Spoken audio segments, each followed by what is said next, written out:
ગાલા ગણિત સ્વાધ્યાય પોથીમાં પ્રકરણ 3માં હવે આપણે પ્રશ્ન 3 લખીશું. પાન નંબર 72, પ્રશ્ન 3. ઉદાહરણ મુજબ સરવાળા કરો. અહીં તમને ઉદાહરણ આપ્યું છે તે પ્રમાણે તમારે સરવાળા કરવાના છે. જુઓ, અહીં તમને આડા મણકા બતાવ્યા છે કે 1, 2 અને 3 છે, એટલે અહીંયા 3 લખ્યા છે. વત્તા એટલે અંદર 1 ઉમેરીશું, એટલે 1 છે એટલે આપણે +1 લખીશું. હવે આ બધાની આપણે ગણતરી દર્શાવવાની છે. તો જુઓ, 3માં 1 ઉમેરતા જવાબ આવશે 1, 2, 3 અને 4. તો જવાબ આવ્યો 4. હવે બીજો દાખલો જોઈએ. અહીંયા ઉપર કેટલા છે? 1 અને 2. આપણે અહીંયા લખીશું 2. વત્તા 2માં 2 ઉમેરવાના છે, એટલે અહીં પણ 2 જ છે. તો અહીંયા આપણે 2 લખીશું. તો કુલ કેટલા થશે? આ 2માં 2 ઉમેરીશું તો 1, 2, 3 અને 4 થશે. એટલે જવાબ આવશે 2માં 2 ઉમેરતા 4 થયું. હવે આપણે આ ઉદાહરણ તમારે જાતે કરવાનું છે. આપણે હવે નીચેનો દાખલો ગણીએ. તો જુઓ, અહીં તમને 1, 2 અને 3 ફૂલ કીધા છે, એટલે આપણે 3 લખીશું. અહીંયા 1 અને 2 છે, એટલે +2. 3માં 2 ઉમેરવાના છે, એટલે આપણે ગણીશું 1, 2, 3, 4 અને 5. જવાબ આપણો આવ્યો 5. તો આ જ પ્રમાણે તમારે બાકીના દાખલા જાતે ગણવાના છે. ચાલો હવે નીચેનું ઉદાહરણ જોઈએ. જો અહીં પણ તમને એ જ પ્રમાણે કરવાનું છે. અહીંયા તમને પહેલા ખાનામાં 1 અને 2 ચિત્ર આપ્યા છે, એટલે આપણે અહીં 2 લખીશું. વત્તા એટલે આપણે કેટલા ઉમેરવાના છે તે આપણે ગણીએ. 1, 2, 3, 4, 5, 6 અને 7 છે. તો આપણે વત્તા કરીને અહીંયા 7 ઉમેરવાના છે. હવે આપણે આ બધાને ગણીએ કે 2માં 7 ઉમેરતા 1, 2, 3, 4, 5, 6, 7, 8 અને 9. જવાબ આપણો આવ્યો 9. હવે એની નીચે જોઈએ આપણે. અહીંયા કેટલા છે? ચાલો ગણીએ. 1 અને 2. પહેલા ખાનામાં 2 લખીશું. હવે એમાં કેટલા ઉમેરવાના છે વત્તા કરીને? 1, 2, 3 અને 4. તો આપણે 4 લખીશું, એટલે 2માં 4 ઉમેરીશું. તો આપણે બધા સાથે ગણીશું. 1, 2, 3, 4, 5 અને 6. જવાબ આવ્યો 6. તો આ જ પ્રમાણે તમારે બાકીના જે દાખલા છે એ તમારે જાતે ગણવાના છે. સ્વાધ્યાય પોથી પાન નંબર 73, પ્રશ્ન 4. સરવાળા કરી જોડી બનાવો. અહીંયા તમને ઉદાહરણ આપેલું છે કે આપણે અહીં 3 + 2, એટલે 3માં 2 ઉમેરીશું તો જવાબ 5 આવશે.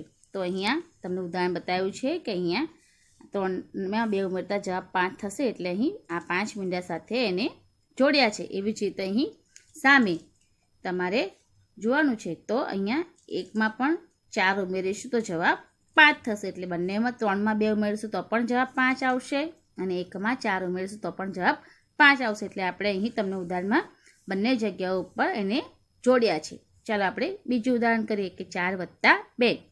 હવે 4માં 2 ઉમેરીશું તો 4 પછી 5 અને 6, એટલે 4માં 2 ઉમેરતા 6 આવશે. અહીં આપણે તબકા મંડા જે આપે છે 6. તો જો અહીં 1, 2, 3, 4, 5 અને 6 આપ્યા છે, એટલે 4માં 2 ઉમેરતા અહીંયા 6 થશે. અહીંયા આપણે આ પ્રમાણે રીતે જોડીશું. હવે બીજા 6 ક્યાં થાય છે એ આપણે સામે શોધવાનું છે. તો જુઓ, તમને અહીં કીધું છે કે 3માં 3 ઉમેરતા 3 પછી 4, 5 અને 6. તો એ 3માં પણ 3 ઉમેરતા જવાબ 6 આવશે. તો આપણે અહીં આને 3 + 3 બરાબર પણ 6 થશે, અને 4 + 2 બરાબર પણ 6 થશે. હવે જોઈએ નીચે. 3 + 4. 3માં 4 ઉમેરવાના છે, તો 3માં 4 ઉમેરીશું તો જવાબ આપણો આવશે 7. આપણે અહીં મણકા ગણવાના છે કે જ્યાં 7 આવતા હોય. તો અહીં તમે જુઓ, તો અહીં 1, 2, 3, 4, 5, 6 અને 7 મણકા છે, એટલે આપણે અહીં આ પ્રમાણે જોડીશું. એ જ પ્રમાણે આપણે સામે જોવાનું છે કે સામે 7 કઈ જગ્યા ઉપર થાય છે. તો સામે અહીંયા જોશો તો 5માં 2 ઉમેરીશું. 5 પછી 6 અને 7. તો 5માં પણ 2 ઉમેરીશું તો 7 થશે. એટલે આપણે અહીંયાથી આમ 7થી અહીંયાથી આપણે એને અહીંયા 5 ને 2 7 સુધી આપણે જોડવાના છે. તો બાળકો, તમારે જે બાકીના દાખલા છે એ પ્રમાણે તમારે મણકા સાથે જોડવાના છે, અને સામે તમારે જોડકા પૂરા કરવાના છે. પાન નંબર 74, પ્રશ્ન 5. સરવાળા કરી જોડી બનાવો. ચાલો હવે આપણે તમને અહીં ઉદાહરણ દ્વારા સમજીએ. અહીંયા 3 વત્તા 4, 3માં 4 ઉમેરતા જવાબ આવ્યો છે અહીંયા 7. તો આ 7ને અહીં તમારે સામે પણ જોડવાના છે. તો જુઓ 1 વત્તા 6 એટલે 1માં 6 ઉમેરીશું તો પણ 7 થશે. આ જ ઉદાહરણના આધારે આપણે બીજું ગણીએ. 6 વત્તા 2, 6માં 2 ઉમેરવાના છે. 6 પછી આપણે એકડા બોલશે તો પણ 6 પછી 7 અને 8, 6માં 2 ઉમેરતા આવશે 8. હવે આપણે આ 8 સામે કઈ જગ્યા પર આવે છે એ તમારે જોવાનું છે. તો જુઓ અહીં તમને બતાવ્યું છે કે 7 વત્તા 1, 7 વત્તા 1 બરાબર 8 થશે. એટલે 7માં 1 ઉમેરીશું તો 8 થશે. તો આપણે આ લીટીને અહીંયા આ પ્રમાણે 7 વત્તા 1 એટલે 8 આ પ્રમાણે તમારે જોડવાનું છે. જો બીજું ઉદાહરણ છે 8 વત્તા 1, 8 પછી 1 ઉમેરીશું શું આવશે? 8 ને 1 9. તો અહીંયા 9 જવાબ આવ્યો એટલે આપણે એને આ પ્રમાણે જોડીશું. હવે બીજા 9 આપણે સામે કઈ જગ્યા પર શોધવાના છે? તો જુઓ અહીં 4 વત્તા 5. તો અહીંયા 4 વત્તા 5 પર કેટલા થશે? 9. તો આ પ્રમાણે તમારે અહીંયા આને જોડવાના છે કે 8 વત્તા 1 બરાબર પણ 9 અને 4 વત્તા 5 બરાબર પણ 9. તો વાલા બાળકો તમારે બાકીના 2 ઉદાહરણ આ પ્રમાણે જોડવાના છે. સ્વાધ્યાય પોથી પાન નંબર 75 પ્રશ્ન 6 સરવાળો કરો, શૂન્ય સમજો અને આપેલા ચોરસમાં જવાબ લખો. બાળકો આપણે અહીંયા તમને એક ઉદાહરણ આપ્યું છે કે અહીંયા 3 ફુગ્ગા છે અને 2 ફુગ્ગા છે.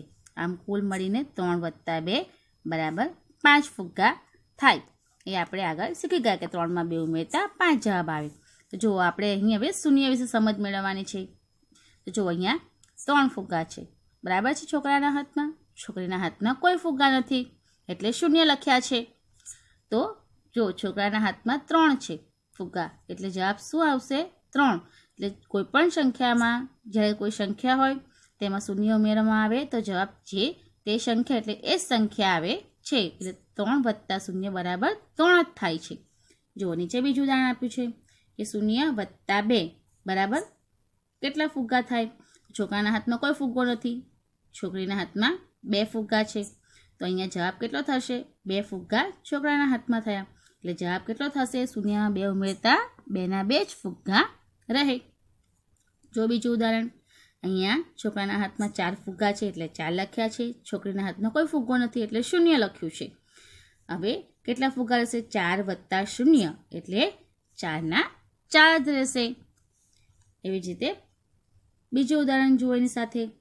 છોકરાના હાથમાં 5 ફુગ્ગા છે એટલે 5 લખ્યા. છોકરીના હાથમાં કોઈ ફુગ્ગો નથી એટલે 0 લખ્યું છે. તો 5 વત્તા 0 બરાબર ફુગ્ગાની સંખ્યા જે તે સંખ્યા એટલે 5 ને 5 ફુગ્ગા જ રહેશે. હવે આમાં આપણે સરવાળો કરવાનો છે. તો જો કેટલા ફુગ્ગા છે છોકરાના હાથમાં? 1 2 ને 3 લખ્યા છે. છોકરીના હાથમાં 1 2 3 અને 4 એટલે વત્તા 4. બંનેના મળીને કુલ કેટલા ફુગ્ગા થાય? તો 1 2 3 4 5 6 અને 7 એટલે બંનેના મળીને કુલ 7 ફુગ્ગા થશે.